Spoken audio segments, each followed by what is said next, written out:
Ladies and gentlemen, thank you very much for coming.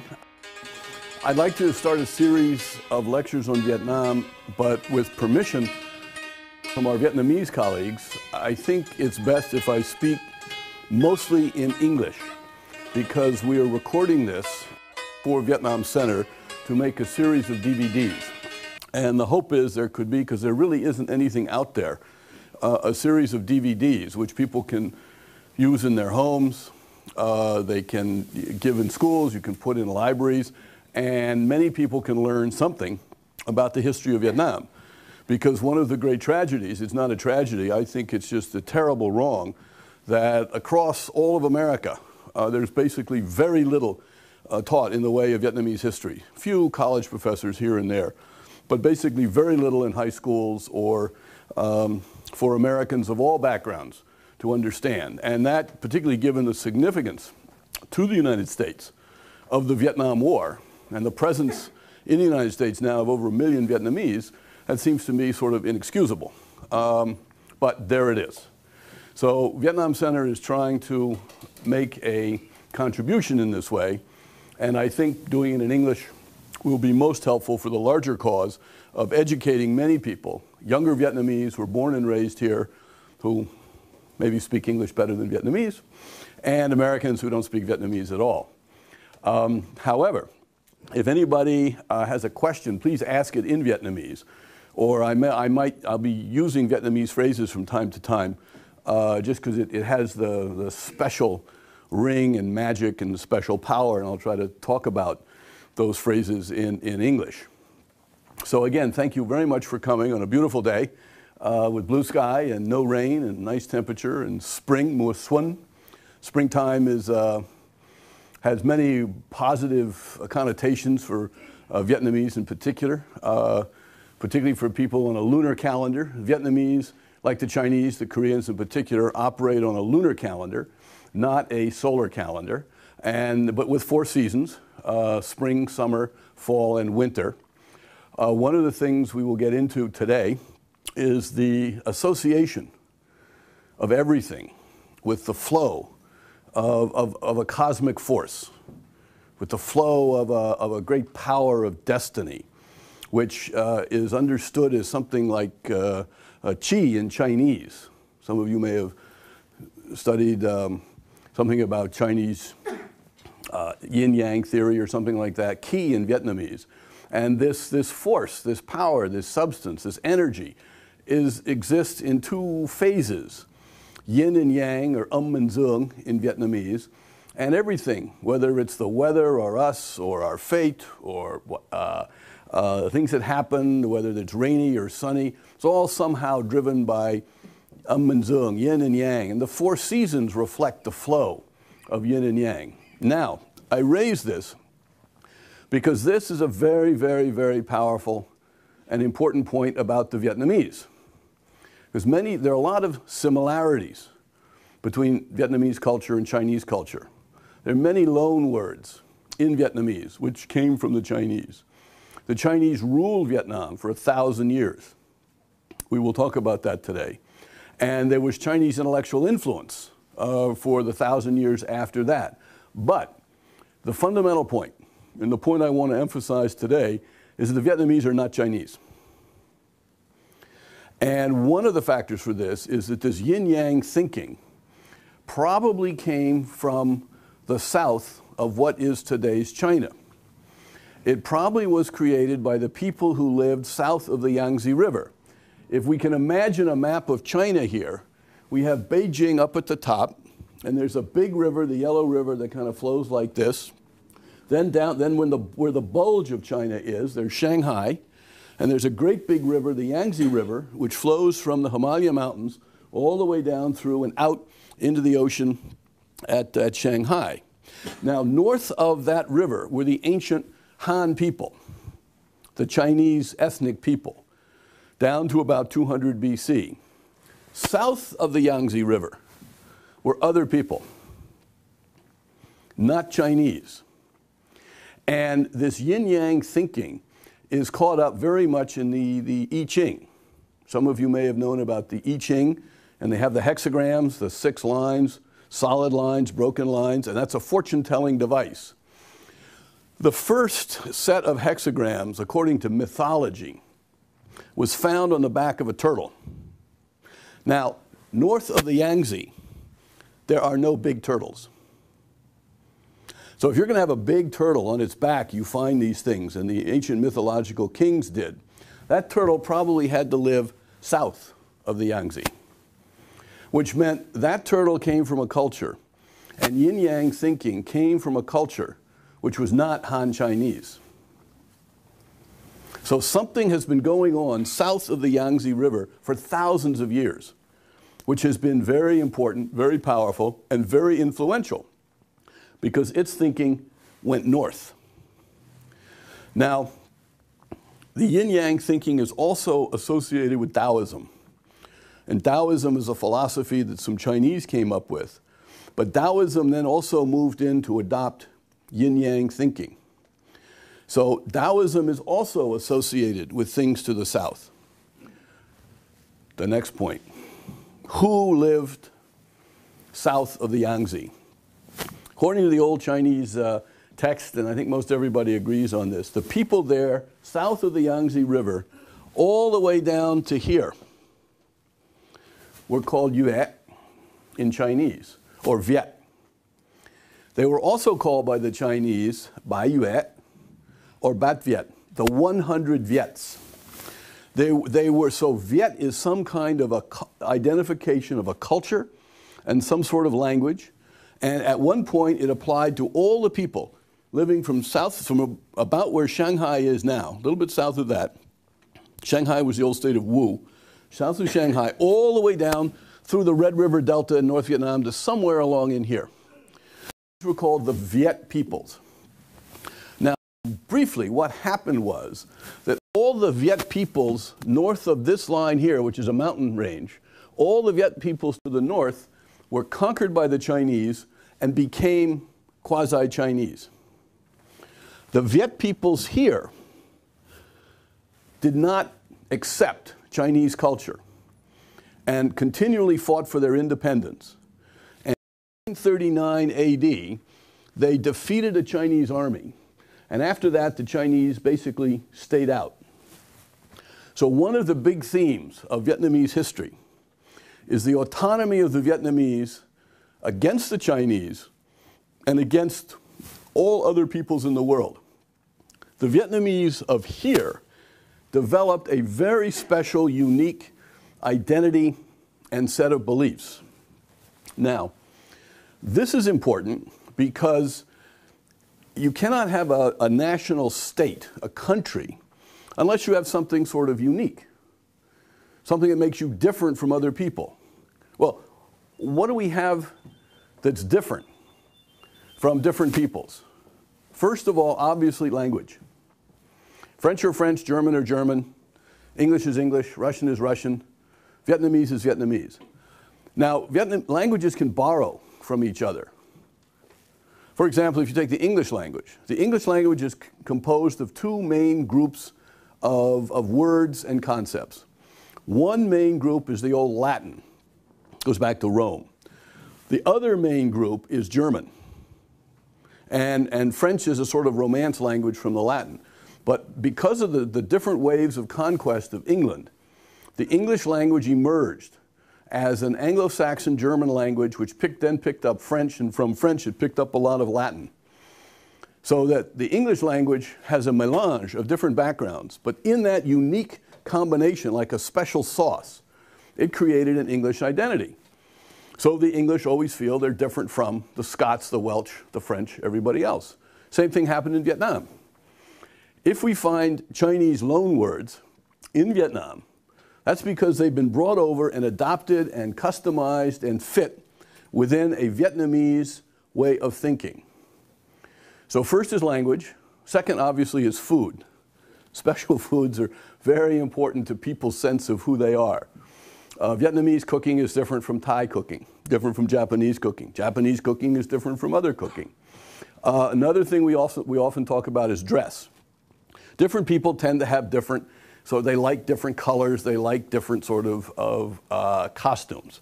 The Vietnamese had their own versions of costumes which were similar to Chinese, Korean, and Japanese. But if you know, the Japanese take the notion of a gown and do something very formal and complicated with it. Think of the kimono worn by Japanese women. Very complicated, developed in a Japanese way. The Vietnamese took the same notion of this gown and turned it into an áo dài in more recent times. Áo is dress, yai is long. You see Vietnamese girls and women wear a front panel and a back panel. A cut, you sort of attach it on the side, and you wear pants. They figured out their own system. Next, about an identity is some sense of a belief system, something akin to a religion, something that says we have something special about ourselves. For the United States of America, it's primarily the story of the Revolution, the Declaration of Independence, our Constitution, a political theory about freedom and liberty. For the Japanese, it's a sense that they are descended from the sun goddess, Amaterasu. For the Chinese, they have their own sense of being the central kingdom, Zhongguo, Zhongguo. They're the central kingdom right under heaven, and they've developed the most sophisticated thinking about heaven, about life, about death, and things like that. So that makes them Chinese and very important. Now, what I want to talk about today is the Vietnamese sort of self-concept. What makes Vietnamese Vietnamese? Why are they different?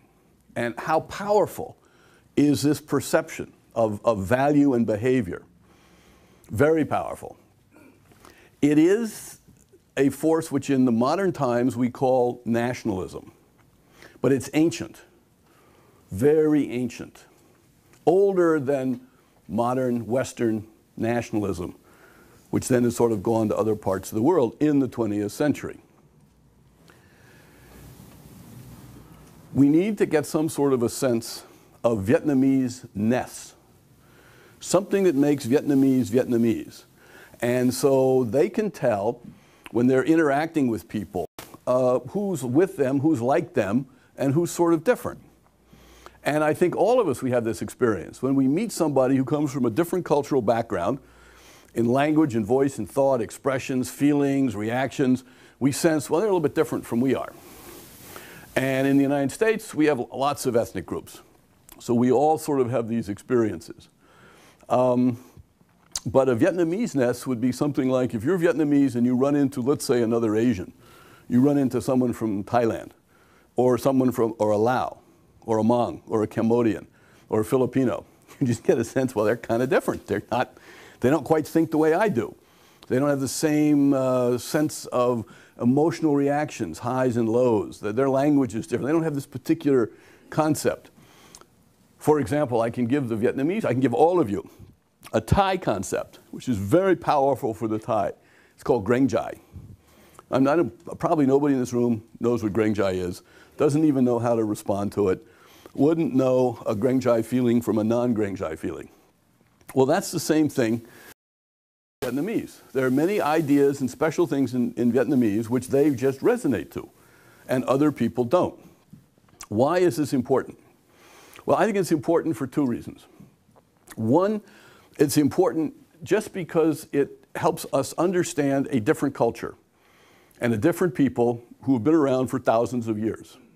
Secondly, it, particularly for America, it explains the Vietnam War. And that, for Americans and for the Vietnamese who are over here, is a pretty important thing. How can we understand the Vietnam War, which for the United States was basically 1954 to 1975? It also, the same concept of Vietnamese-ness, will explain contemporary international politics. Like, what should our policy be towards Vietnam today? What is going on in Vietnam today? How do we relate to Vietnam today? Well, the big issue in Vietnam today is probably an issue of nationalism, which is resistance to the Chinese. Because the Chinese are now, in a very sophisticated way, in a very new way, trying to dominate Vietnam. They've demanded that the Vietnamese and the Communist Party has agreed, give some territory up here. They've demanded that the Chinese rights in the Gulf of Tonkin be moved over here. They have leased huge acres of land from here all the way down here in the forest. They have rights to mine bauxite up in here. They are mentoring the Vietnamese secret police. So there's a great influence by this current Chinese government cooperating with the current Vietnamese government to bring basically a large degree of Chinese domination. So that the Vietnamese government, for example, before any senior Vietnamese leader goes to Washington to meet with Americans, they have to first go talk to the Chinese. Or if they go to Washington, then they have to come back and then they have to go up to Beijing and report to the Chinese what they told the Americans. Or if, let's say, the prime minister is going to go to Washington, then the deputy prime minister, he goes up to Beijing to talk to the Chinese. So there's a degree of influence which is remarkable. And a lot of the Vietnamese people today are very angry about this and very frightened by this. Why?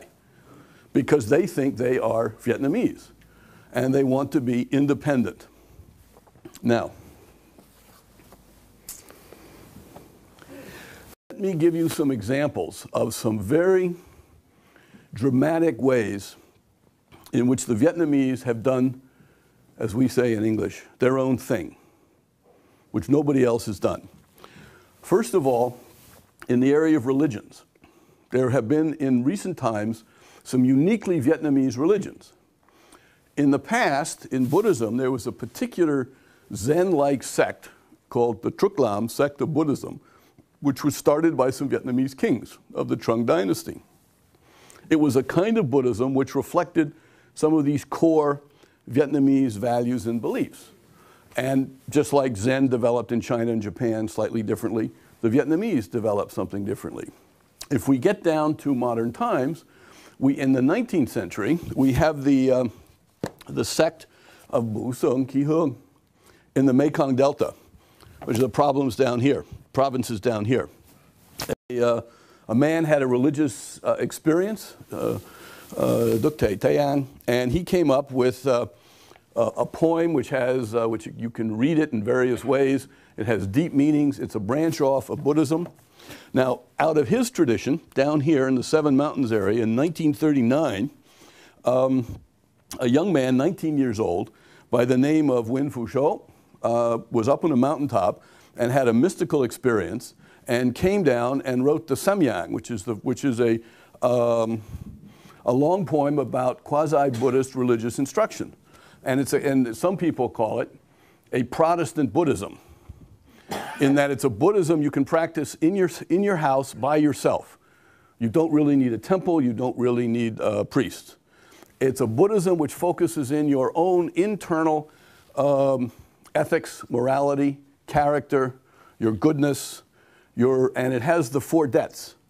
A good person, starting with Bu Sung Ki Hung, going to the Wahao, you have to respect your parents, you have to respect Buddha and the teachings, and you have to respect and be grateful for the nation and the ancestors. So it is a philosophy about individual good character and responsibility. And he had, this young man started a religion in 1939. By 1945, he had 2 million followers. He had most of the people down here following him.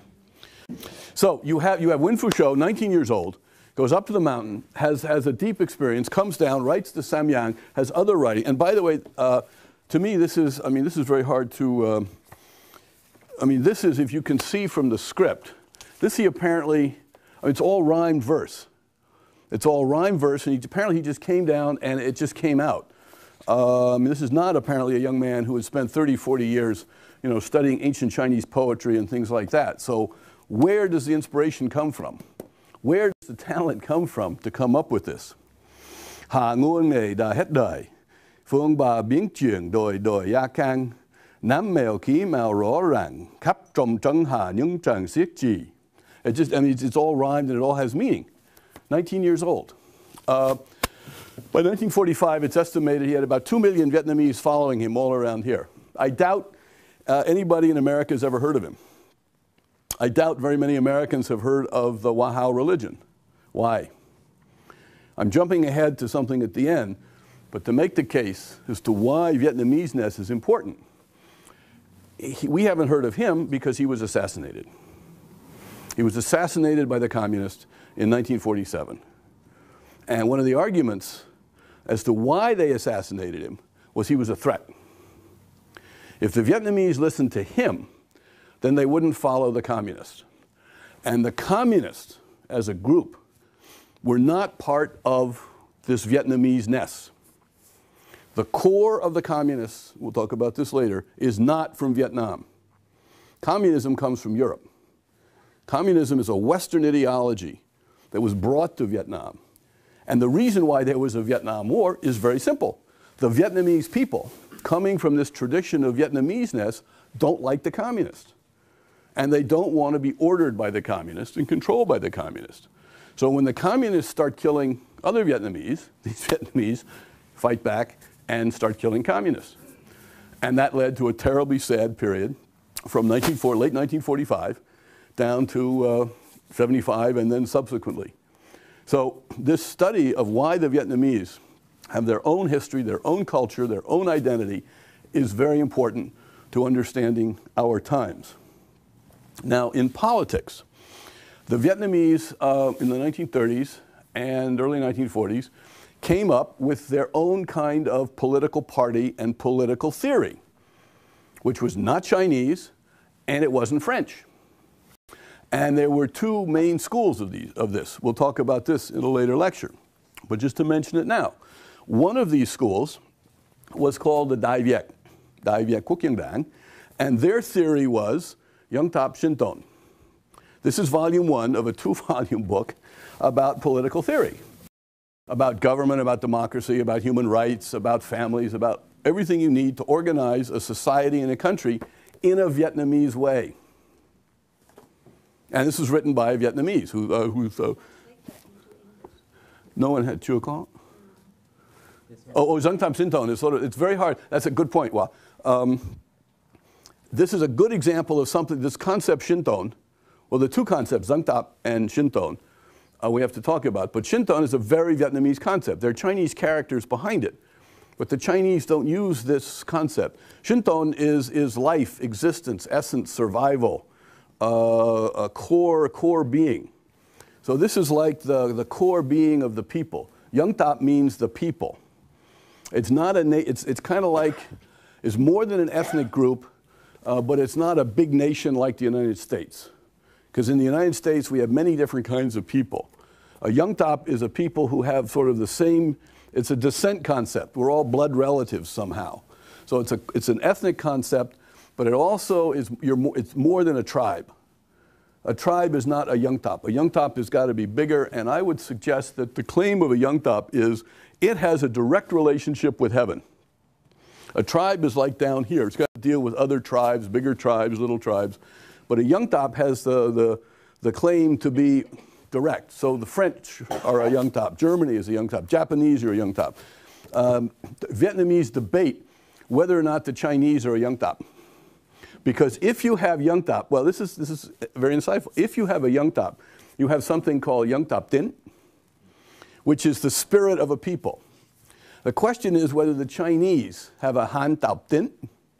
And there are two arguments. One is, yes, the Chinese have a very ethnic sense of themselves. The other argument is no. The Chinese have an ideology based on Confucianism and legalism. So what the Chinese have is a different way of organizing their community. It's not so much on a sense of blood ties and kin ties. I myself, am not sure if that argument is worth having, but Vietnamese argue about that.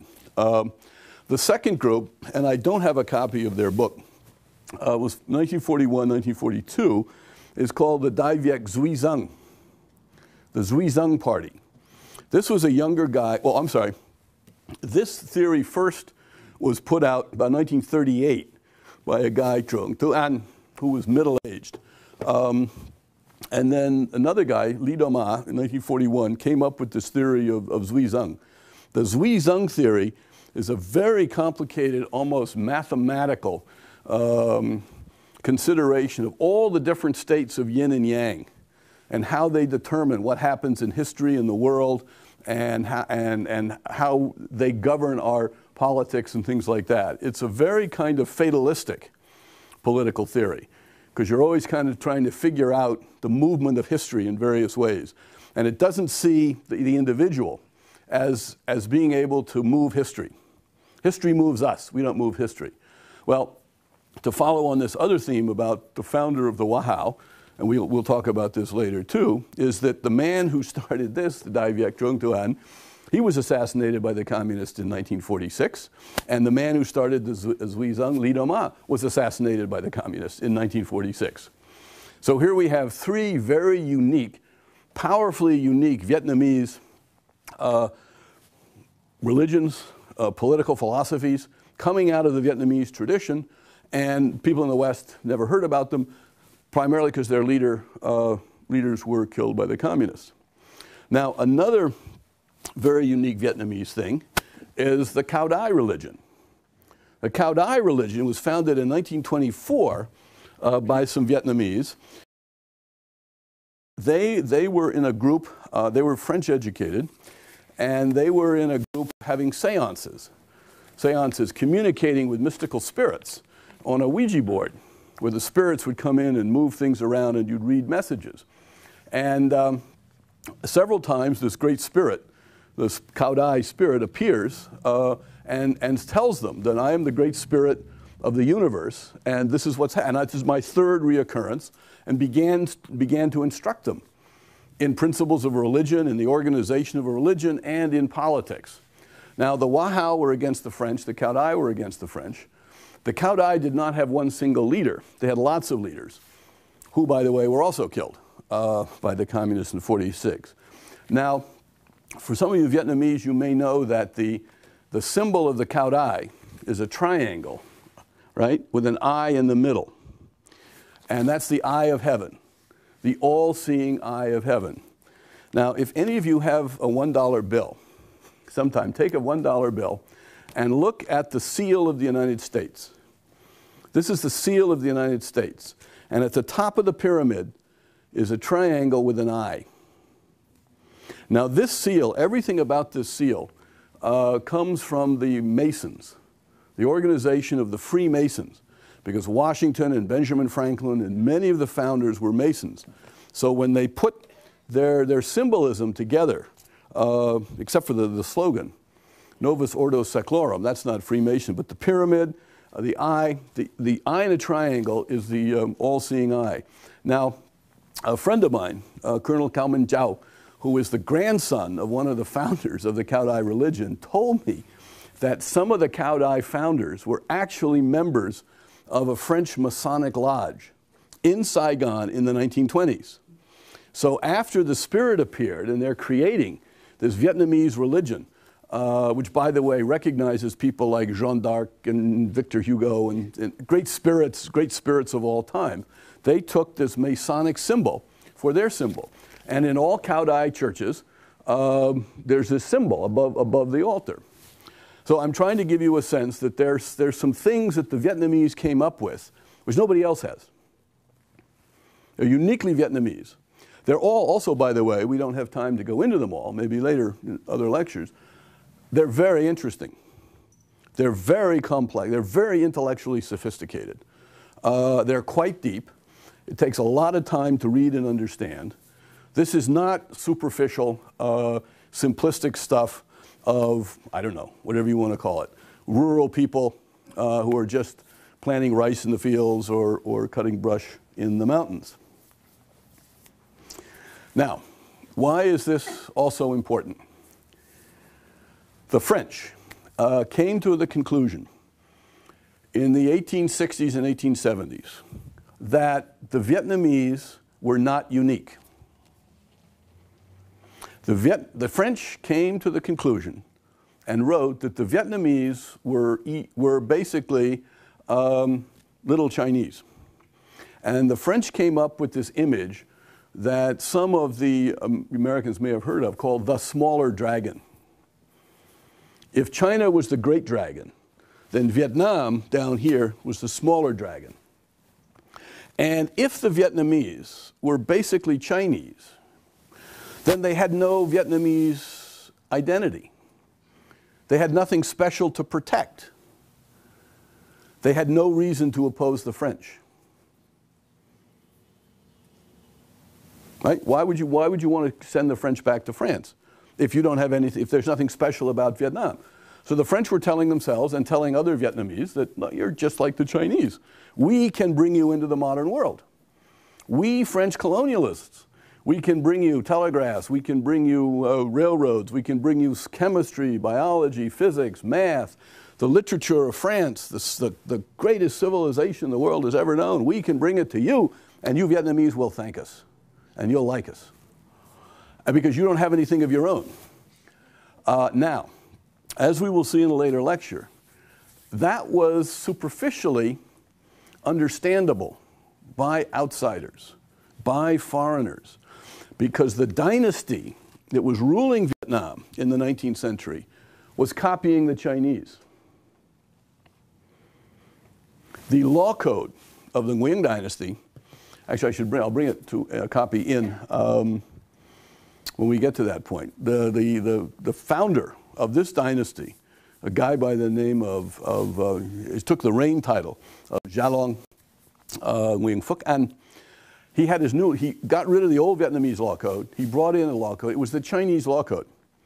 Vietnamese could read Chinese characters. So he brings down the Chinese law code. He makes a couple of changes.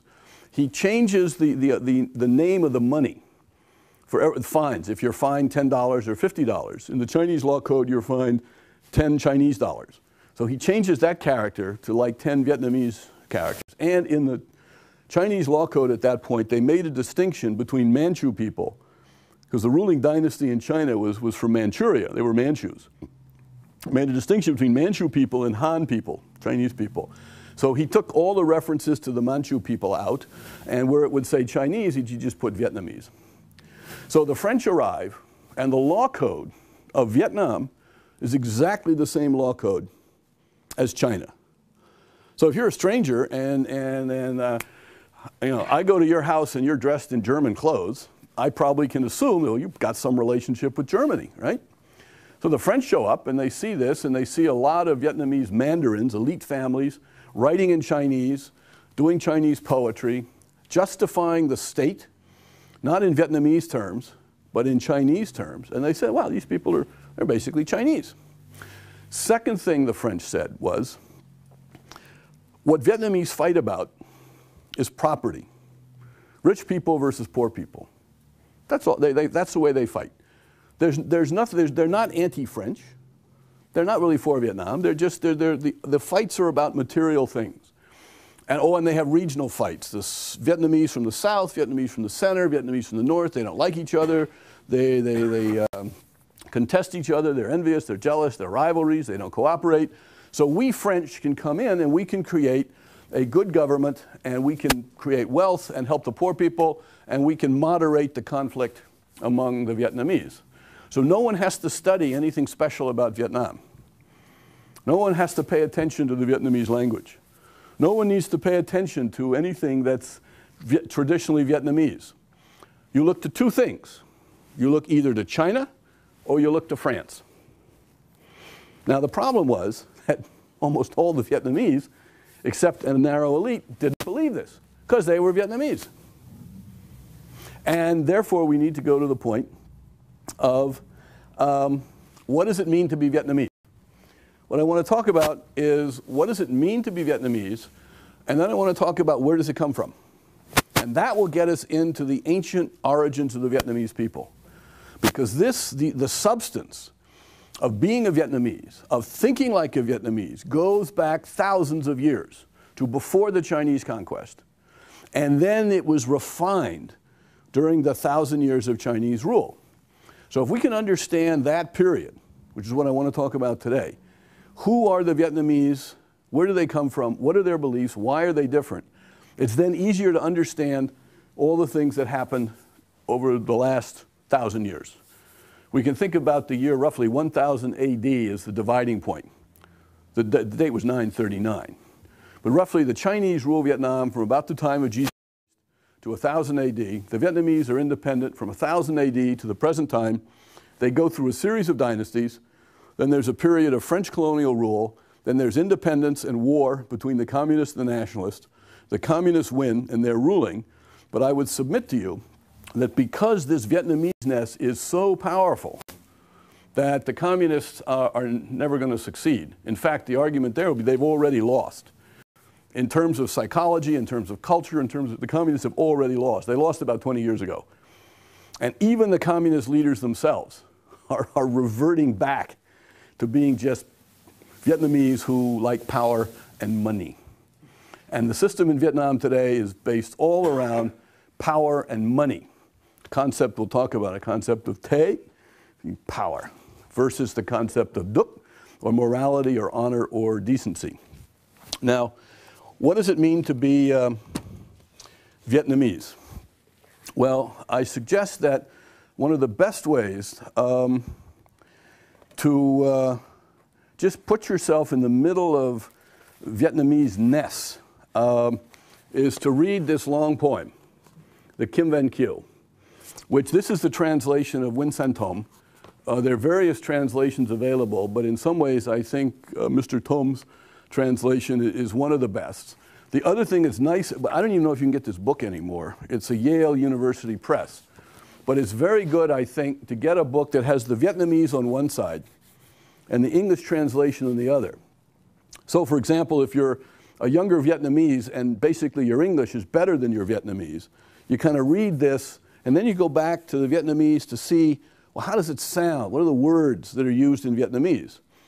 And the same thing for sort of Americans. You can sort of look at this and then maybe with a Vietnamese friend, you can get a sense for here. But the beginning of this poem is really powerful and almost everybody knows about it. And it sets out the problem of being a person, and it sets out the problem of politics and the problem of war. This is a poem. You can use this poem to understand and interpret the Vietnam War. The other thing is, in this poem, and its sensibility and its understanding, and the solution given by the poet, it's not American. I mean, we Americans, we just don't, we can read it, we can understand it intellectually, but we don't kind of get it. It's Buddhist. It's deeply Buddhist in a Vietnamese kind of way. And the other thing I want to say about the power of this, both particularly the first one, the first words, in meetings of Vietnamese to talk about politics or something like that, you read these words or you bring these up from memory at the right time, you can get 200 people choking up. Because this is where they live. Either conceptually, intellectually here, or it's just somehow it's in them from their mothers, their fathers, their grandmother, or something like this. So, in Vietnamese. Trăm năm trong khoải người ta, chữ tài, chữ mệnh, khéo là ghét nhau. Trải qua một cuộc bể dao, những điều trông thế mà đau đớn lòng. So, a rough translation. 100 years, you live 100 years in this life on earth.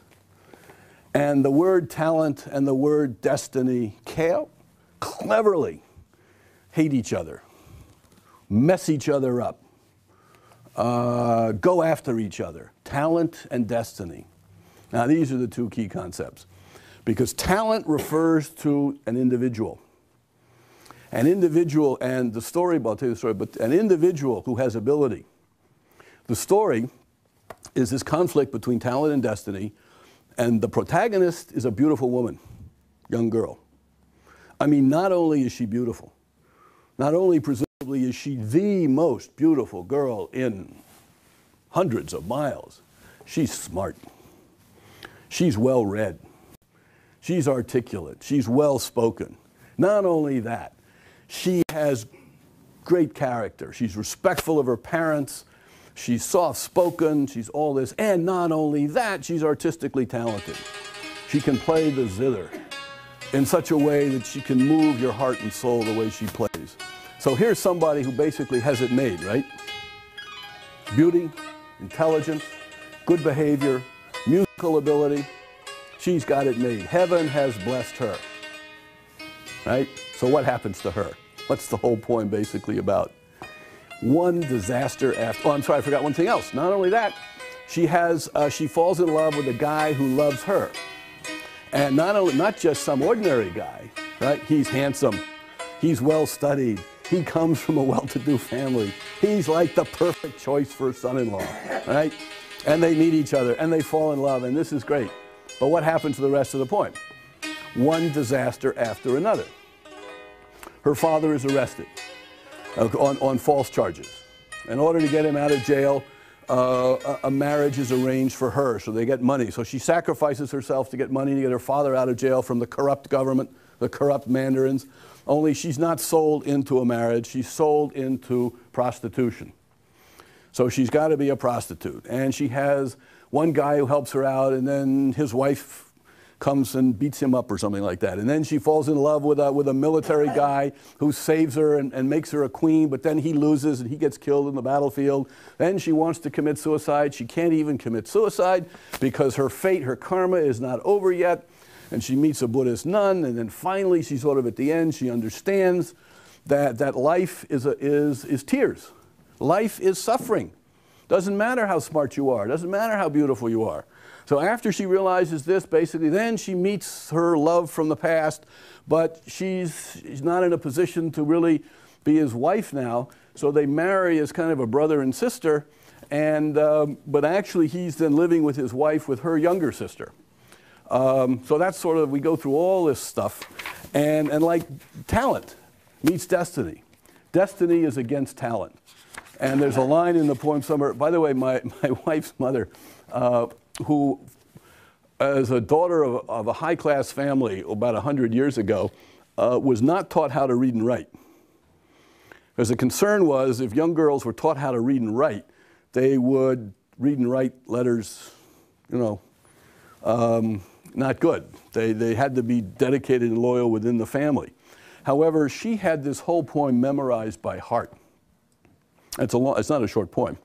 And so what would happen was, if something would happen, all of a sudden she would quote, boom, 3 or 4 lines from this poem, which would make a point to a friend or to kids or something like that, or to her husband, or a comment on politics, you know, something's going on in politics of Vietnam. She says, well, it's just like, and then boom, you know, these lines come out because they're totally memorized.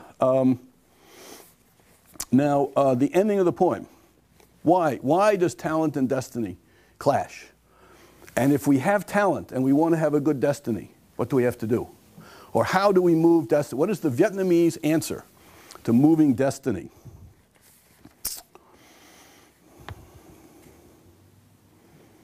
Chú tài, chú mình, đối giàu cả hai. Cả tài mà cái chi tài. Chú tài liên với chú tài một vần, đã mang lấy nghiệp vào thân. Không đúng trách lần trời gần trời xa, thiên gần ở tại lòng ta, chú tâm kia mới bằng ba chú tài. We talk about talent. Why do we waste our time talking about talent? Talent has the same sound as another tai, which means disaster. If we're going to bring a destiny, if we're going to bring a life's destiny on ourselves, don't blame heaven for being far away or for being close. In other words, don't blame heaven for favoring you or disfavoring you. Because the scales of heavenly justice, Tien Kang, the scales of heavenly justice are in our own hearts.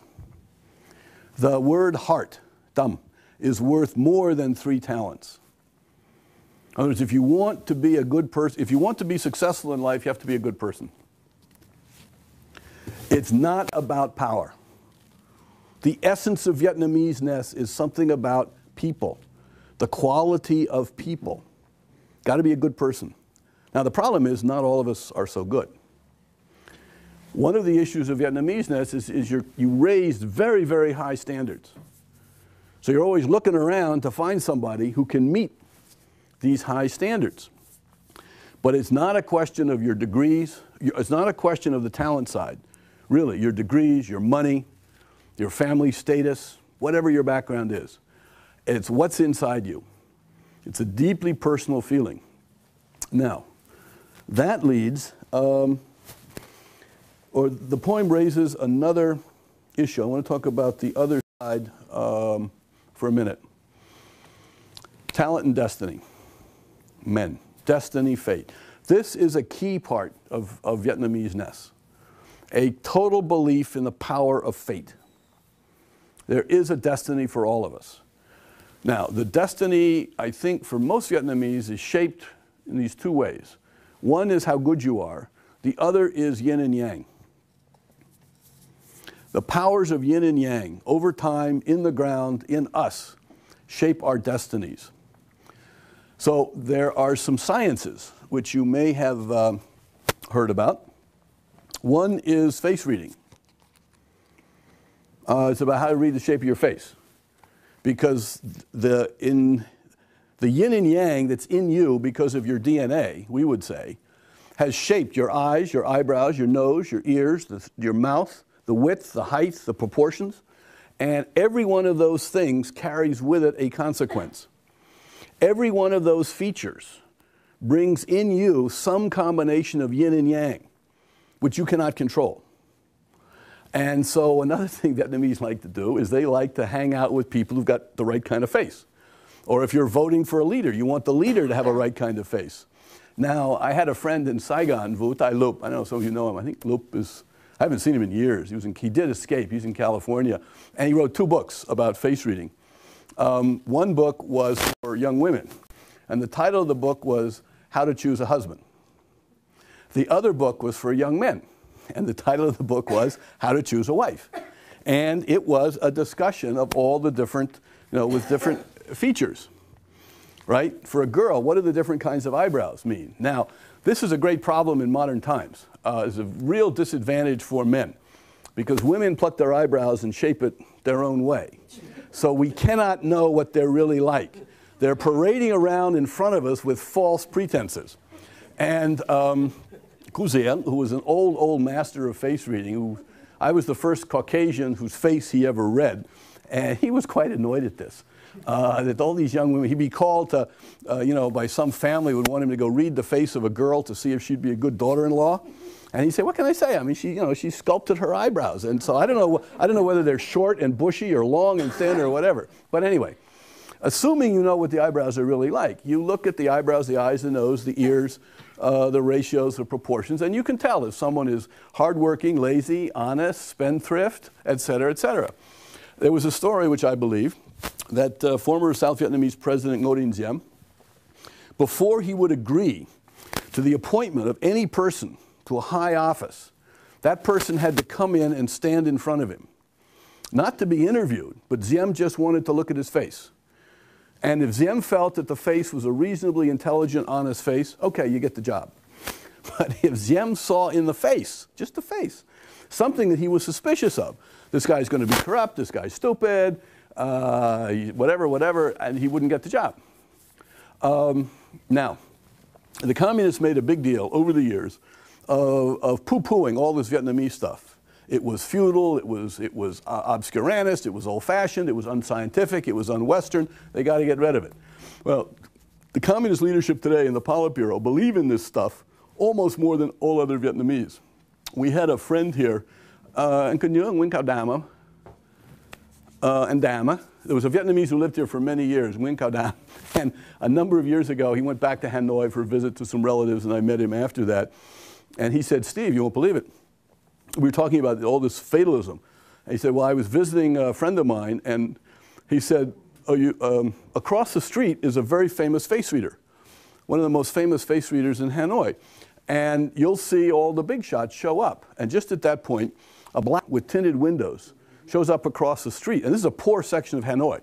These are small little houses. So this big black car with tinted windows, bodyguard gets out, some guy goes into the house, stays for half an hour, comes back out, car drives off, another black car shows up, tinted windows. So it's a whole procession of these senior communists to go find this old man who reads faces so that they can get their fortunes told. Or the other thing you do is you bring along a picture of somebody else. And you say, tell me about this person.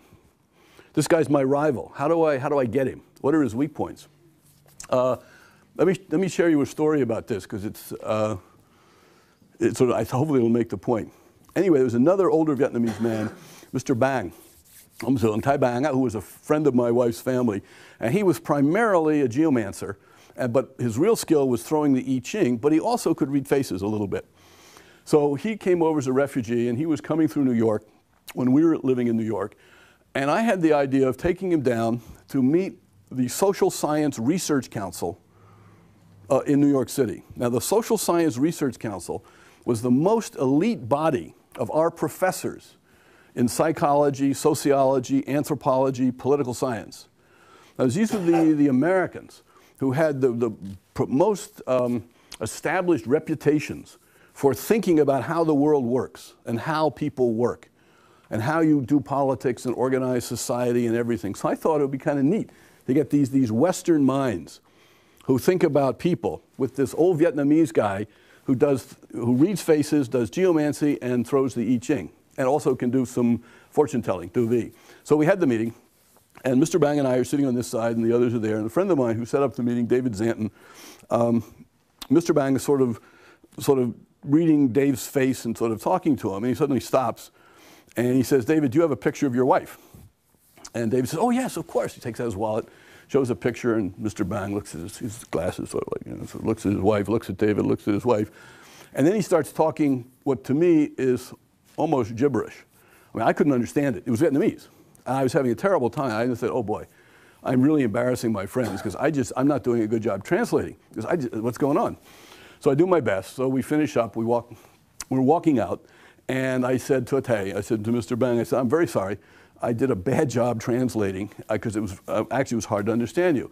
He said, "Yeah, I know, Steve, but I was just speaking sort of, how did he put it? I was just speaking silly things." And I said, "Oh, why?" He said, "Well, because I saw in his face that he's going to get a divorce." And I looked at her picture, and she's not right for him.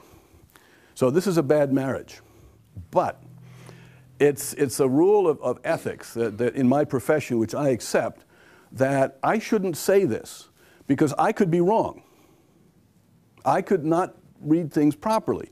But if I put in his mind the thought that his wife is not right for him, that could lead through self-fulfilling prophecies to his distancing himself from her and a divorce, which is bad for the family, bad for the kids, and I would be responsible.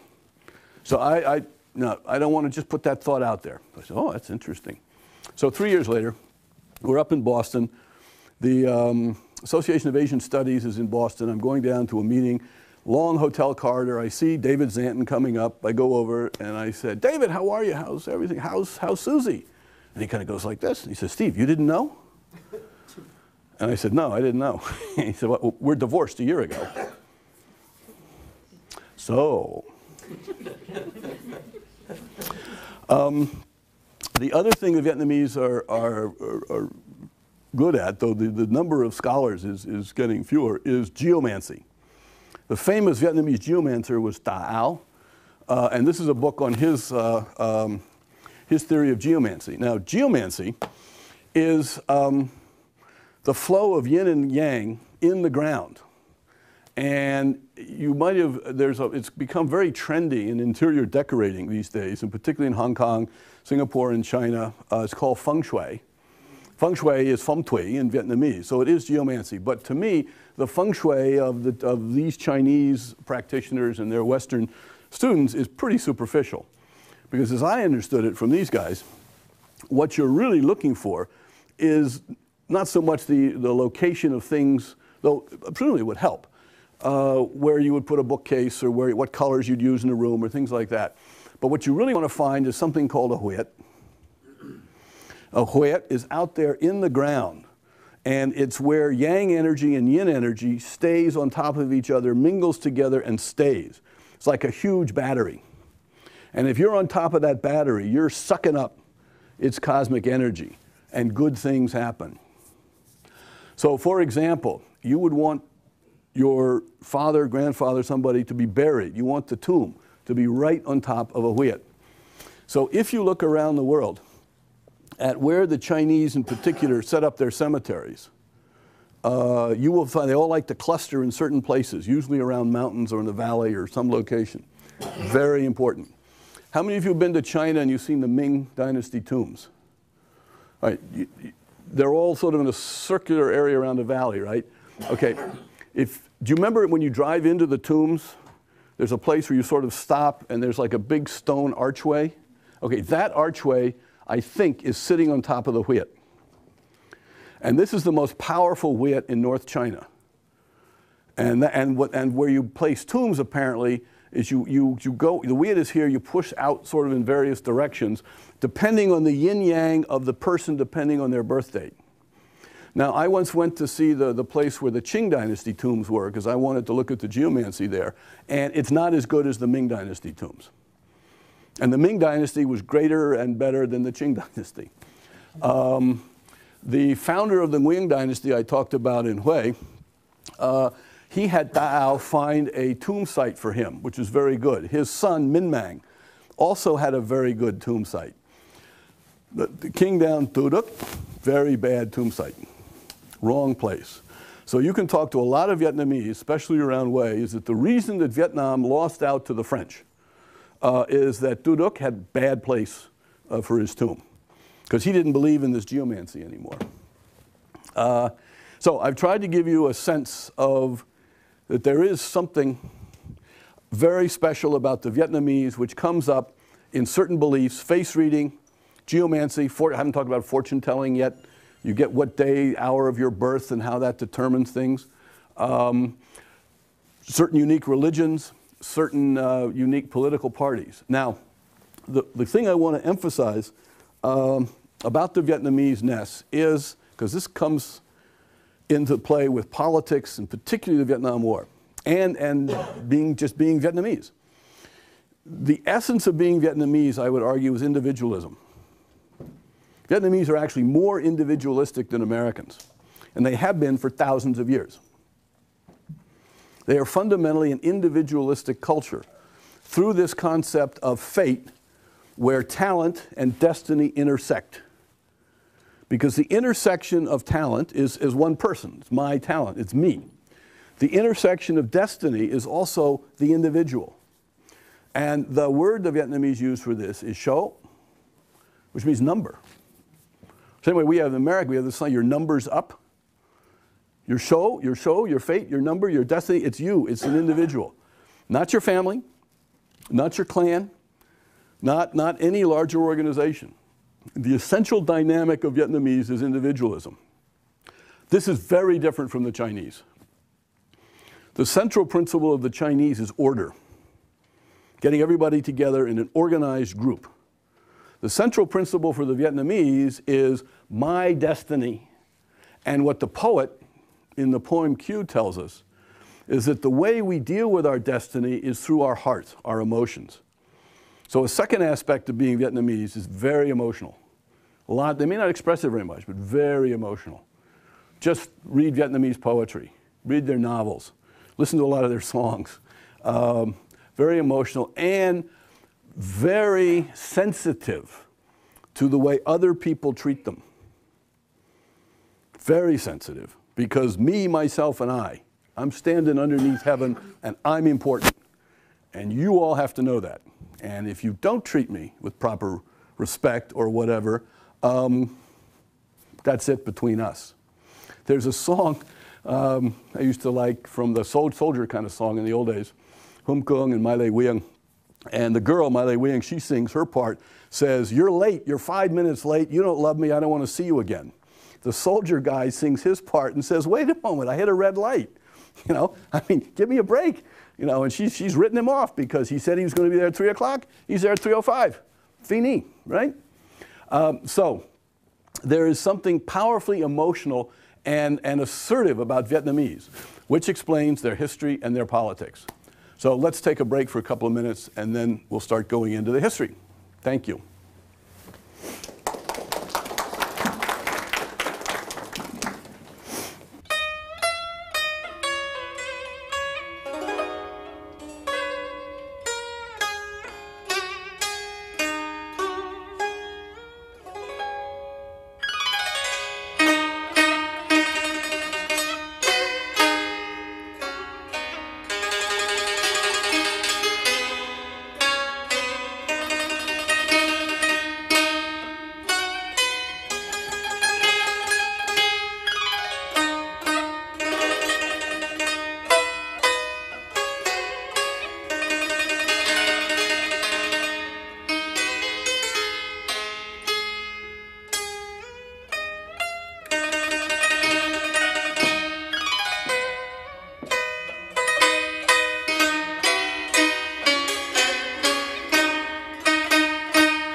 Now, in the last discussion, we were talking about individualism as being central to the Vietnamese for thousands of years. One consequence of this importance of individualism for Vietnamese is in politics. The Vietnamese have a concept, "Uy Tin," which is the kind of character they look for in some political leader or somebody that they will willingly follow. If somebody has Uy Tin, they will willingly follow them. If you don't have Uy Tin and you want to have power, if you want to be a political leader, then you have to use material incentives. You have to use this thing I call Tay, power. And so Vietnamese politics, to a large extent, is this conflict between people of Uy Tin and people who are just using Tay. And you can use Tay effectively to get what you want, but it's kind of it's like a market transaction. It's a bargaining thing. As long as you have the Tay, then you can get what you want. When you lose your Tay, then you lose your position, authority. People don't listen to you, they don't follow you, they turn away from you. If you have Uy Tin, on the other hand, there's a certain bond, there's an emotional bond. You have tapped into somebody's personal sense of themselves as being trusting you. Now, why are the Vietnamese the way they are? What I want to say now is very controversial, but I think it goes to some deep truths about the Vietnamese which go back to the Bronze Age. The Vietnamese are the way they are because of the mothers. Vietnamese is primarily a mother-focused society, and China really is primarily a father-focused society. Chinese culture, Chinese ideas, Chinese patterns reflect more of a patriarchy. Vietnamese reflect more, not a matriarchy, it's called matrifocal. There's a focal point on the mother. And these things can be explained by different races in history. Patriarchal races in Europe, the Indo-Europeans in particular, were nomads who had horses and who were warrior bands from the steppes of Central Asia. The Chinese who came to put together the Chinese empire and state, the Xia dynasty, the Shang dynasty, the Zhou dynasty, were warrior peoples with horses and chariots from the north of today's China who came south and conquered the area of China above the Yellow River and created the Chinese heartland, and then they moved south across the Yangtze all the way down to here. The Vietnamese are not those people. The Vietnamese are an they call Austroasiatic people who lived in Southeast Asia. The Vietnamese language is closest to Mon Khmer languages. The Khmer people used to live in this part of Thailand and down here in Cambodia, and the Mon people lived from the western part of today's Thailand over into Burma. The Mon people have almost entirely disappeared. There's a tiny pocket of Mon people left in southern Burma, and there's some descendants of Mon people in Bangkok and one or two other places. The Khmer people have now basically concentrated in Cambodia. A number of the hill tribes in this part of Vietnam and over into Laos are Mon Khmer speaking people. So the Vietnamese are fundamentally a Southeast Asian, Mon Khmer, Austroasiatic people. And most of those cultures are matrifocal. The importance of the mother is very significant in these Southeast Asian cultures. In Chinese and northern cultures, it's patriarchic. The Hmong, for example, are a northern people.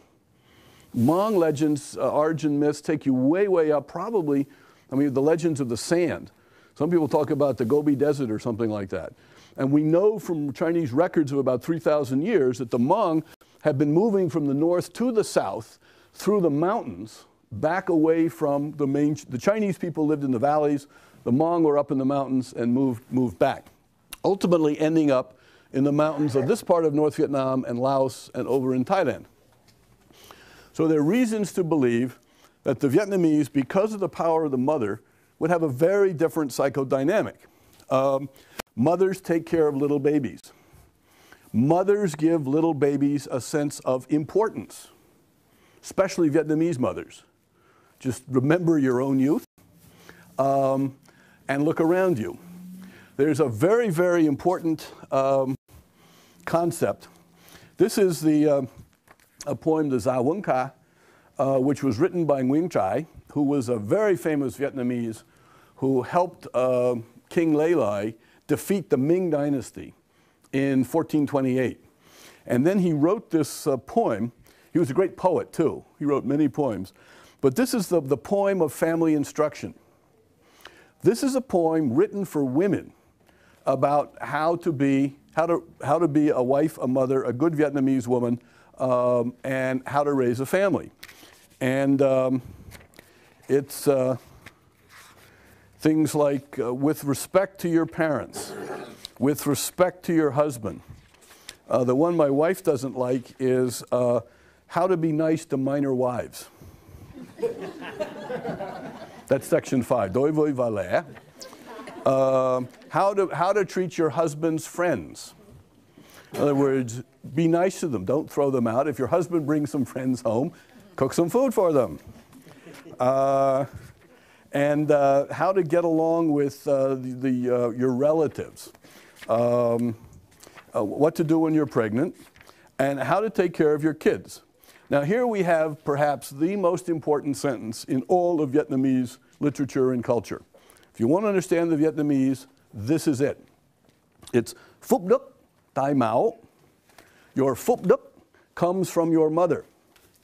Now we have to talk about Phúc Đức, because Phúc Đức is a concept which is at the heart of being Vietnamese. It's right at the heart of this individualism. Who you are as an individual, what happens to you, good or bad, is largely the consequence of your Phúc Đức. Your Phúc Đức is a concept which combines something sort of Vietnamese and Asian and something Buddhist. Phúc, good fortune, karma is Buddhist. It's a karmic concept. It comes to you from the past. Đức is the basic old-fashioned Chinese word, Vietnamese word for virtue. Your Đức is, and as the word virtue has in the West, Đức has two concepts to it. Virtue has two concepts to it. Part of it is a set of high ethical standards. You're a good person. Part of it is energy. We talk about the virtue of a hammer is that it can drive nails. Virtue is a power. Virtue is an effectiveness in the world. And the notion of Đức or virtue is that by having character, by being a moral person, by being an ethical person, by having self-restraint, by thinking of good things, that makes you powerful in the world. You can gain control over your fate and destiny through this capacity for Đức, which we saw in the poem Kin Van Q. The heart generates the Đức moves the balance, the scales, the Tien Kung of heaven, and you get a better life. What the Vietnamese say, though, unlike the, say, Thai Buddhists, if you ask Thai Buddhists, because they believe in fate too, Thais are very fatalistic, where does your fate come from in this life? The Thais will say, oh, it comes from me in my past life. What Vietnamese tend to say is, no, it comes from my mother. If my mother was a good, or the mother's behind me, Mao is the female line. I could have a great mother, but if I had a bad grandmother, it's going to be tight. So what happens to me, if I had a good mother, and then I deserve good things. Now, to move ahead to the war between the Vietnamese and the communists, I'm going to call them, they are Vietnamese, but they have different attitudes. And they're more interested in Tay, in power, than they are in Đức. Anyway, so I'm a landlord. I've studied well. I have some advantage has come to me in life. And the communists want to come along and take it away from me because it doesn't fit with their communist theory. What they're telling me is that something that I believe is my natural right, something that I deserve because of my mother or because of me or because of my grandmother. Why should I give it up? Or they come attack me for being a village chief or something like that, or whatever it is. And I know my mother was a good mother because everybody in the village said she was a sainted person. Why should my mother was a good person, therefore I deserve to have something good. These people are coming along and bossing me around and taking it away. Why should I listen to them? The role of the mother, very, very important. And the power of the mother in the Vietnamese family. There are anecdotes all over the place. There's a little phrase about the wife, the status of the wife, nội tướng. She's the general of the within. Now, the other thing you see, I'm digressing here a bit, is I observe that in the balance of power between the father and the mother, the husband and the wife, there's a kind of compromise between a Chinese model and a Vietnamese model. The Chinese, and we'll get to this in a little bit, imposed the Chinese patriarchy on the Vietnamese. My sense is that way back then, the Vietnamese made a deal. They sort of said, okay, we'll accept patriarchy to some extent, but only superficially.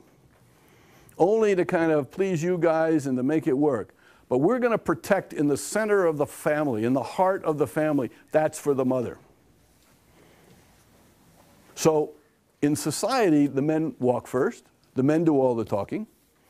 The men are the big shots. They get the big jobs. But at home, who makes all the decisions? It always reminded me of an old story about Americans where these two guys are talking and one guy says, the other guy says, you let your wife step on you all the time. You ought to stand up to her. You're a man. You got to stand up to her. The guy goes back and says, no, you don't understand. I'm the boss at the house.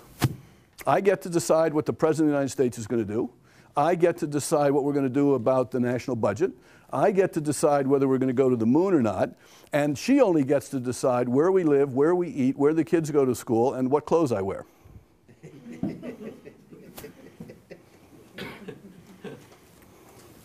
So I can relate to that on various levels. It's not unique to Vietnam, but there is something very special about this power of the mother, and then the mother over the children, and then children growing up with this sense of individualism, with this sense of being special, with this sense of being important, with the sense of having their own destiny, their own particular destiny.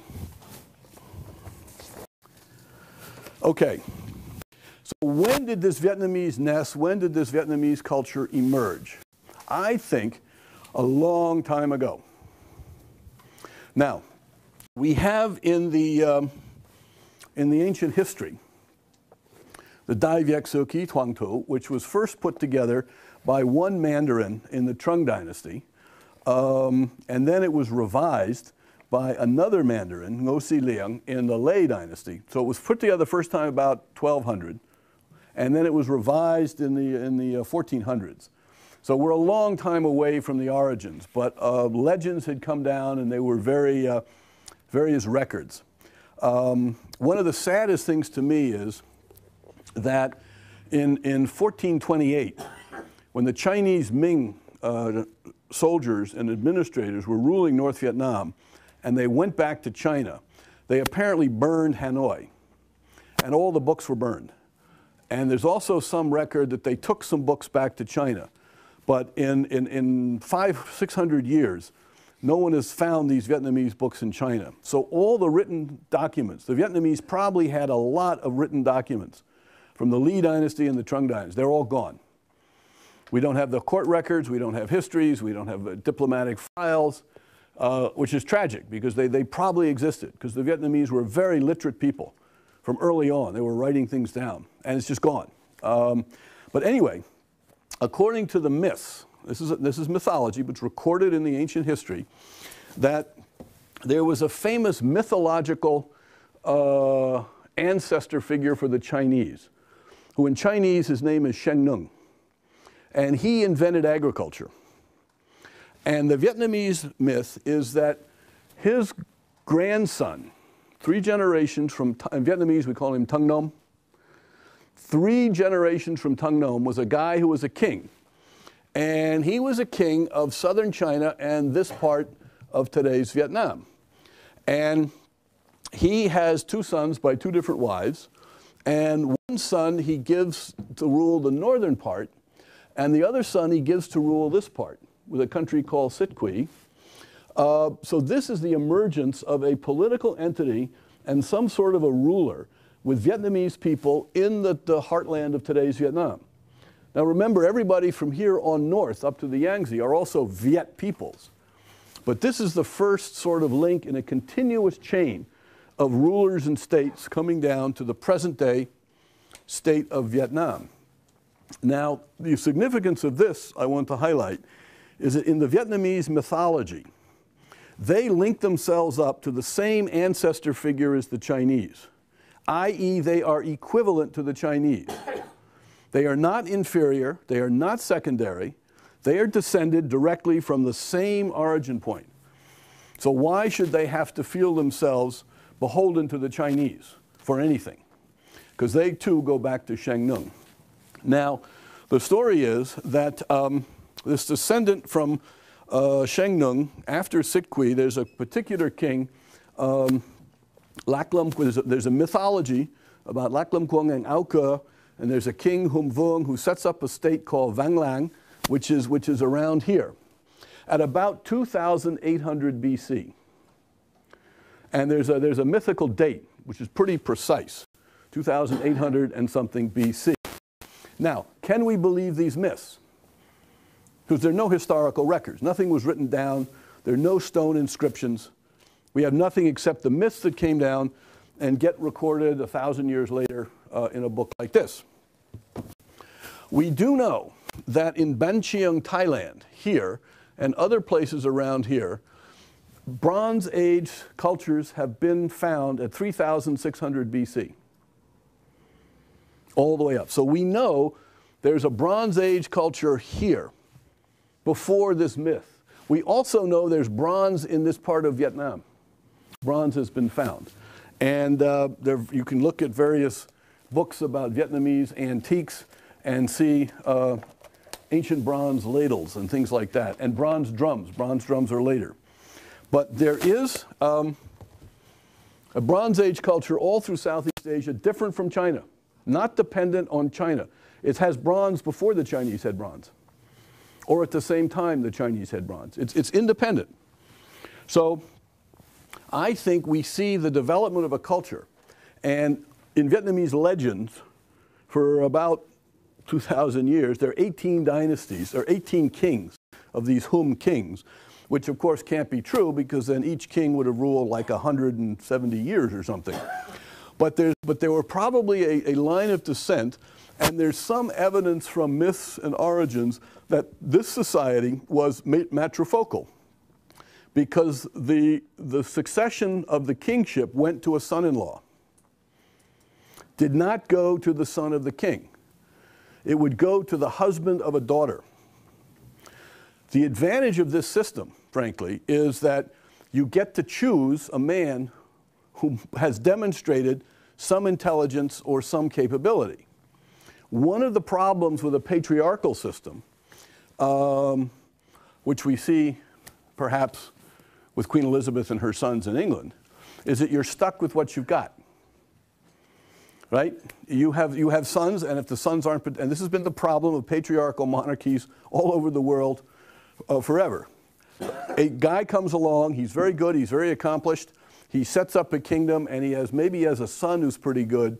Generally the grandson, third generation, raised in a palace, raised in luxury, lots of money, lots of girlfriends, whatever he wants, nobody ever tells him no. Basically, he's a spoiled brat. When he becomes king, he's generally a lousy king.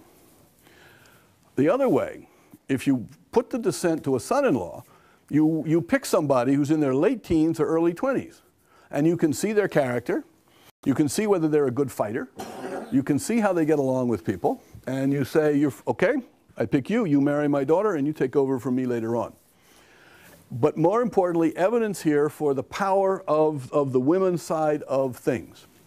Now, far to the north in China, there are a large number of Chinese states, and they develop armies, they develop sophisticated bronze technology, they Confucius, Mencius, they develop philosophy, they develop big buildings, a very sophisticated culture, the court dress, agriculture, towns are being built up, they have money, they're building roads, they have implements.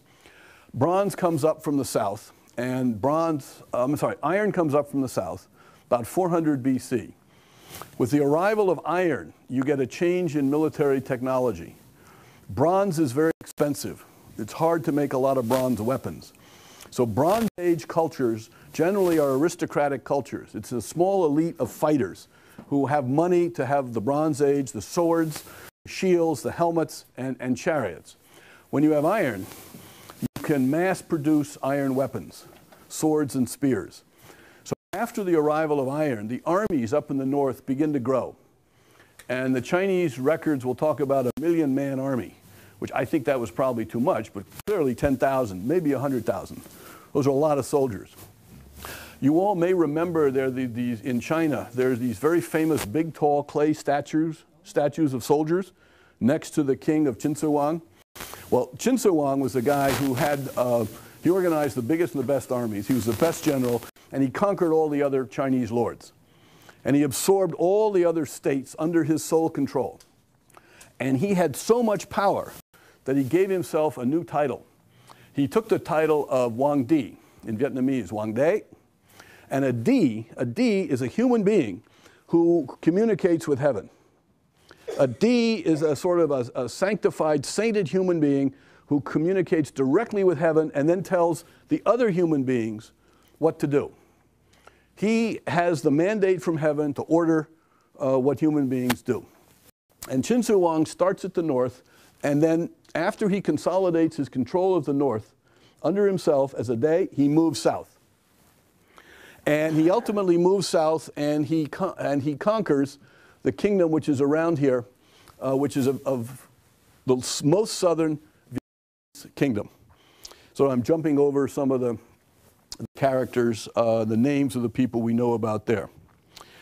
But before I do that, some Vietnamese scholars who write about this think it's very significant that the name of this old Vietnamese kingdom here was Văn Lang.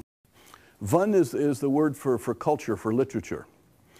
And they want to make a point that the Vietnamese early on took a term for themselves which emphasized the intellect, which emphasized intellectual sophistication and culture of the person, of the individual person. And so making the point that the Vietnamese from early on had a respect for thought, for intelligence, for thinking, for individualism. The other thing that's happening in this period of the Bronze Age period is Vietnamese have great belief in spirits, in tongue, in spiritual powers, in saints, in protective deities, the mountain spirit, the water spirit, the spirit of this place, the spirit of that place. And they call upon, because they feel themselves, I'm thinking, as individuals without necessarily a lot of power, you call on all these spirits to come help you. And you do this in a way very similar in our times, I think, to the way Catholics invoke the Mother of Jesus Christ, Mary, or some of the saints. You're invoking spiritual protection. It's like you want a loving father or a loving mother to come and protect you and take care of you. Because here you are all alone like this, but the bad guys are coming, or fate is bad, or it's a bad harvest, or something's happened, your child is sick, you don't know what to do. So you go to a temple, you go somewhere, you go out in the woods, you pray to a powerful spirit, which is again a source of power in the cosmos, which you as an individual can access. And so that's part of a Vietnamese tradition at this time. The other thing we see in some of these symbolisms is conflicts and tensions. One of the stories about Lac Lam Quân, who was this descendant, he's supposed to be a dragon lord. He marries a woman, Ao Ke, who is a bird or a fairy or sort of a sky spirit. He's a mountain water spirit. She's a sky heavenly spirit. They have 100 children, or 100 eggs. And at one point he goes to her and says, look, I'm the water element with yin and yang. You're the fire element with yin and yang. We just can't get along with each other. So you take 50 kids and go down to the sea, and I'll take 50 kids and I'll go up to the mountains. And those are sort of the ancestors of the Lac Viets and the Ao Viets, two kinds of Viets. What's interesting to me is built into this story, and the Vietnamese, one of the Vietnamese phrases for themselves is, children of dragons, grandchildren of immortals. Kong Rom Chao Tiang.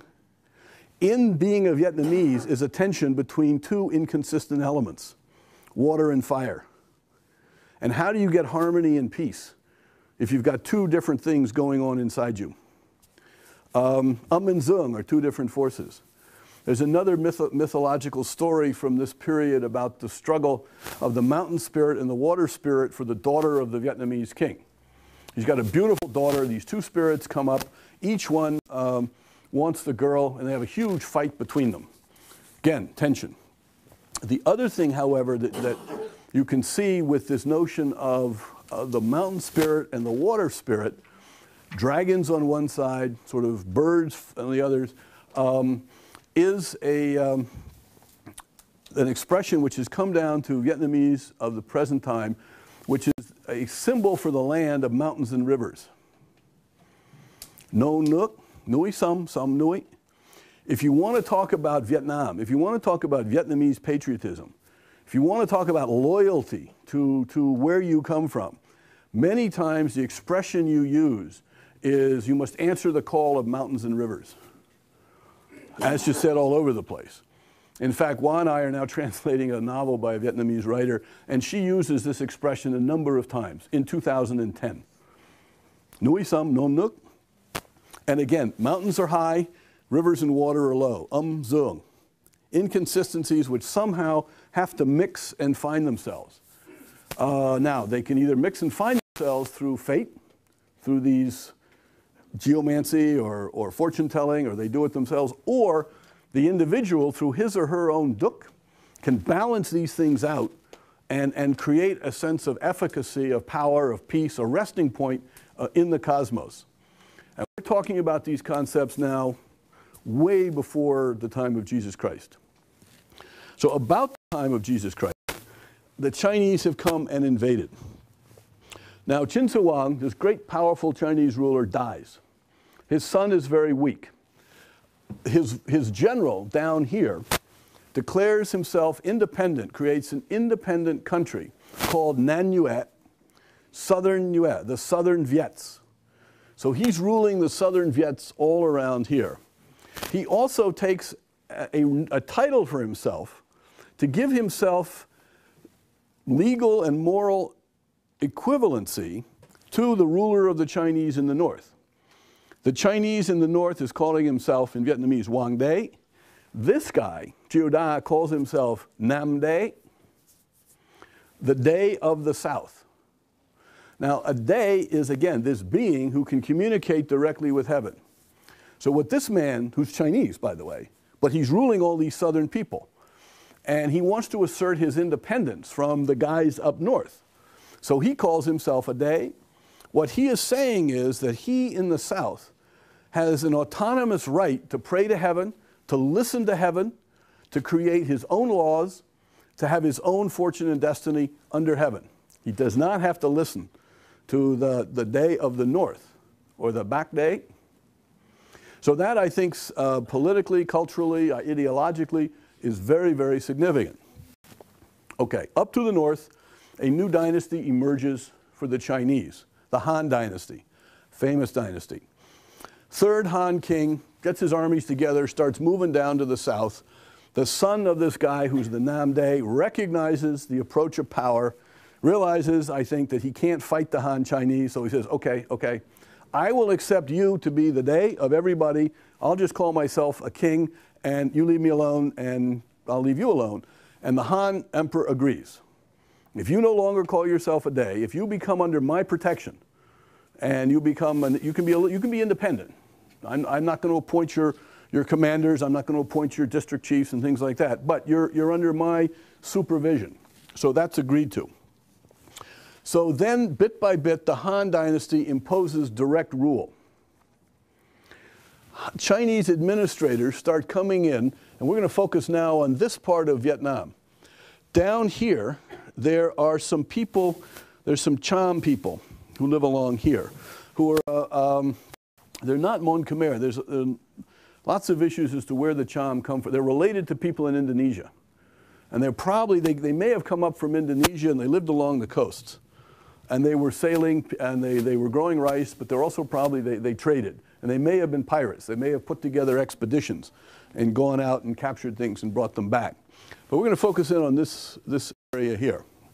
Now, bit by bit, the Han Dynasty Chinese begin to impose Han law and administrative structures, district chiefs.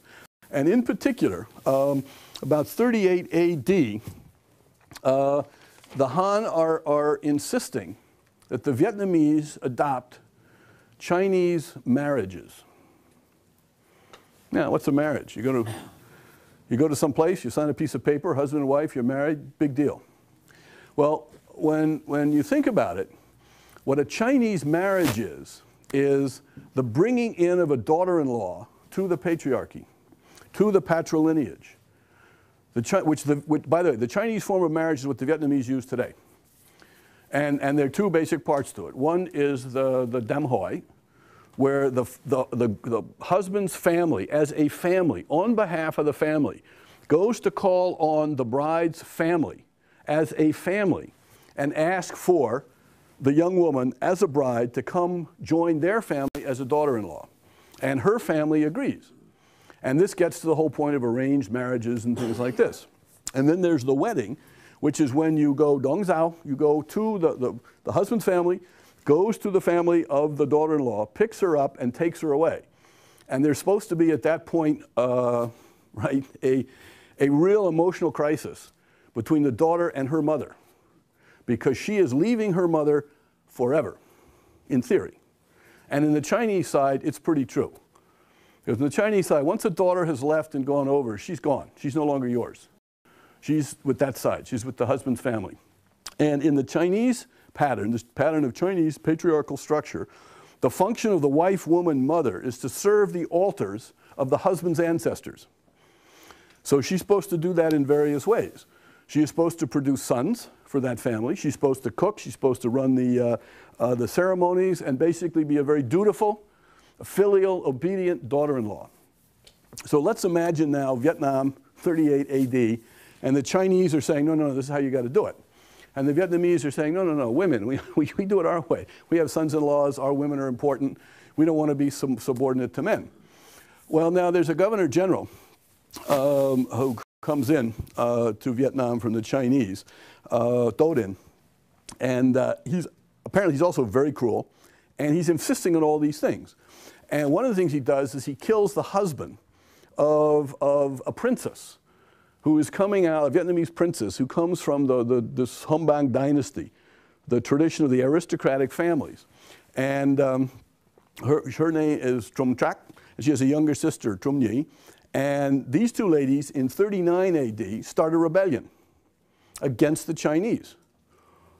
Now, the significance, this is very famous in Vietnamese history, and this is a big deal. The Hai Ba Trung, the two Trung ladies, the two Trung sisters. My sense is that basically Vietnamese look to this as an expression in 39 AD of Vietnamese independence. We don't want to be ruled by the Chinese. We are different from you. We have our own culture, our own land, our own mountains and rivers. Heaven has given us our own right to be ourselves, and we're going to fight you. The thing I find rather interesting is that the first big revolt is led by women, not men. I think there's significance to this on two levels. One, the women were being threatened by this new Chinese culture. Because it's pretty clear that if you go to the Chinese patriarchy, you're going to lose, a lot of your overt power and control. And secondly, the Vietnamese followed the women. I mean, how many revolts were led by women around the world in 39 AD? So, Jesus Christ was crucified in, 33 AD, I think, or somewhere along in there. I mean, clearly thousands of Vietnamese men and women, but mostly Vietnamese men, were willing to grab their swords, go off and fight the Chinese, led by these two women. Now, the revolt is crushed by a very famous Chinese general, Ma Vieng, who comes and crushes the revolt. And we have now about 900 more years of Chinese rule. It's an interesting period, because my submission is that the Chinese may have been ruling superficially, but underneath, inside, these Vietnamese were keeping their Vietnamese with some modifications, but they kept their Vietnamese-ness. The other Viets from the other side of this mountain range on up to Shanghai basically became, over the centuries, more and more Chinese. Now, there's a reason for that. More Chinese moved from the north down here. There was more intermarriage. Up north, there was more intermarriage. There was more direct access to Chinese culture, civilization, education. You can understand it. However, even today, there's similarities in pronunciation and sounding between modern Vietnamese and the regional dialects of southern China. So if you go to Hong Kong, or you go to Guangdong, or you go to Guangzhou, or Canton, or these places, you will hear the way the local people speak. It sounds more like Vietnamese, because there's an ancient sort of affinity there. The Chinese that we hear most of the time, Mandarin, comes from the north, sounds very, very different. The Chinese, the official Chinese from Peking, or what you hear on the movies and everything like that. One of the key differences is the Chinese, the Mandarin Chinese, apparently under the influence of Manchus and Mongols and other people, dropped initial hard consonants, and they dropped final consonants. So Chinese is very soft and lots of like these kinds of sounds. Vietnamese still have hard consonants, N's, M's, NG's, ng. Vietnamese has hard final consonants, the T's, TH's, D's. So that there was something going on with these people here, which I don't have an answer for. Something going on with these people here that they cared enough about themselves to try to preserve their own sense, their family patterns, their language, their values, their beliefs in individualism, in fate. But something else comes in about 200 AD. Buddhism. Buddhism comes to Vietnam before it comes to China. Buddhism doesn't come to China until about 600 AD. And Buddhism comes to China from the West. Buddhism goes from India over here, up to today's Afghanistan, around up into the deserts, to Western China, and then through Western China into the North China. And the Buddhist dynasties are 500 AD. The first great dynasty of China, the Sui dynasty, 800. We have records, 200 AD, 250 AD, 300. Scholars are here writing sutras, Buddhist sutras from India. The supposition is they came by sea. They came by sea, by boats, from India down here, because we have Buddhism down here, the Khmer Empire. They come by sea down here, and they come around, and they come up here. So part of this Vietnamese-ness brings in something of this Buddhist teaching. This is where I think this concept of Phuc, as in Phuc Đức, Phuc, good fortune. The Phuc concept is coming from Buddhism, that there's some kind of good fortune that you get because of what your ancestors have done. And Buddhist monks begin to emerge, and Buddhist monks are going to be very influential advisors around 939, around 1000, when the Vietnamese revolt against the Chinese and push them out. They're Buddhist monks, Van Han in particular, who advise the kings, who have a philosophy, who have writing, who have understanding. So that means there are going to be about 600 years of Buddhism in Vietnam with the Vietnamese people. So Chinese rule at the top, but the matrifocal family life is still going on. Buddhism is coming in, and the Vietnamese never lose their sense of mountains and rivers. And in about 600, there is a revolt by one Vietnamese with the family name of Lý Bon, but when he drives out the Chinese for a while because they're weak. The Tang dynasty hasn't come up yet. China's weak. So he figures he's got an opportunity. He organizes people, has an army, drives them out, only lasts about 10 years. But he takes as a reign title, Lý Nam Đế, Lý the Southern Đế. So here we have about 600 years after this guy who had this kingdom of Nam Yue, this reemergence of this concept of Nam Đế. My sense is it's not a reemergence, it's a survival. That these people kept in mind the sense that they could have their own relationship with heaven. And by the way, if you have geomancy, if you read faces, if you have fortune telling, if you consult yin and yang, that's how you know what heaven wants. You don't need to ask the Chinese. You can consult all these things because yin and yang is moving all the time around you, and you can read yin and yang for yourself. As an individual, as an autonomous individual, you can find guidance from heaven, and you can shape your own morality and your ethics. So under this period of Chinese rule, quietly, we don't have a lot of historic evidence for it, some notion of Vietnamese-ness is, if you will, locking in.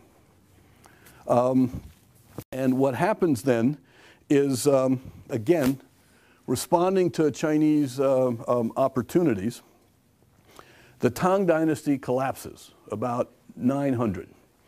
And China breaks apart into very weak dynasties and feuding dynasties, and China's going to be weak for a couple hundred years until the Sung Dynasty gets into control.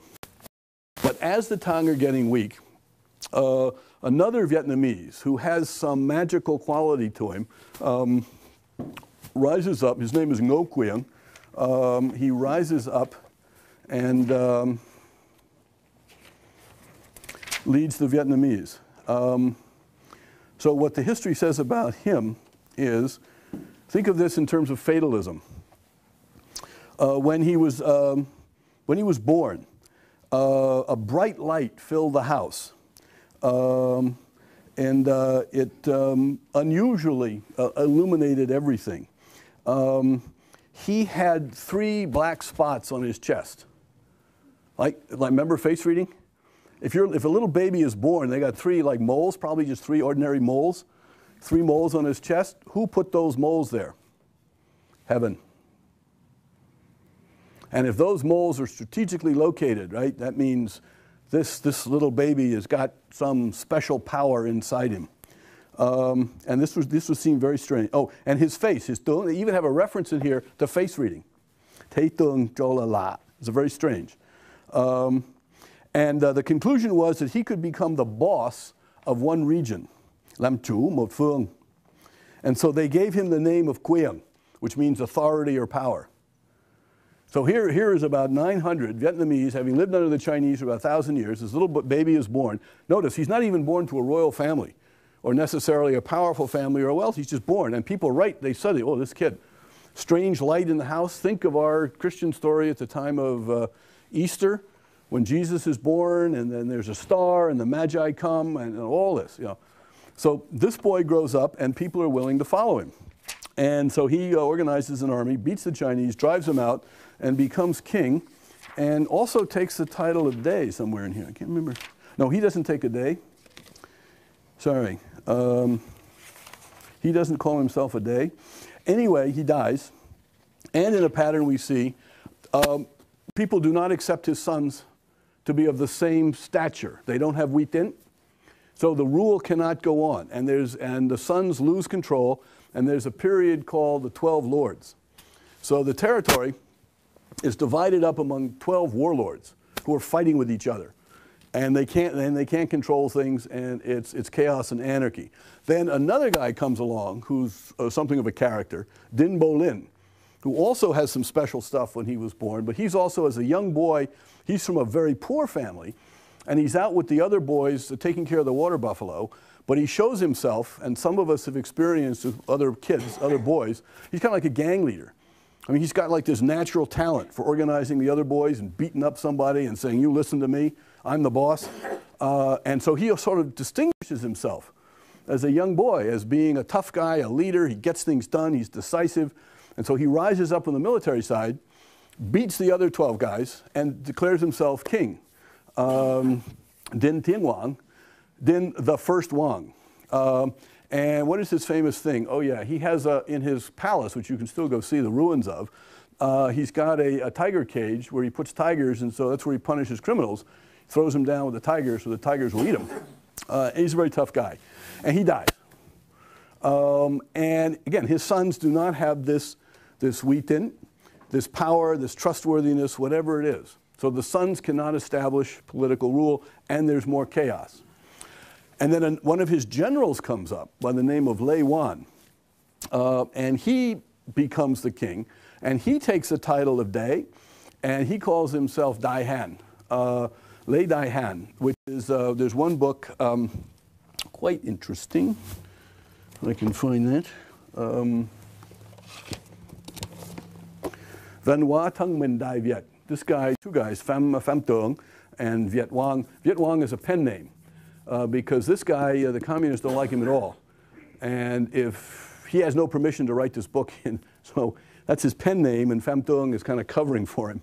So this is a theory about Vietnamese national spirit going back to this period.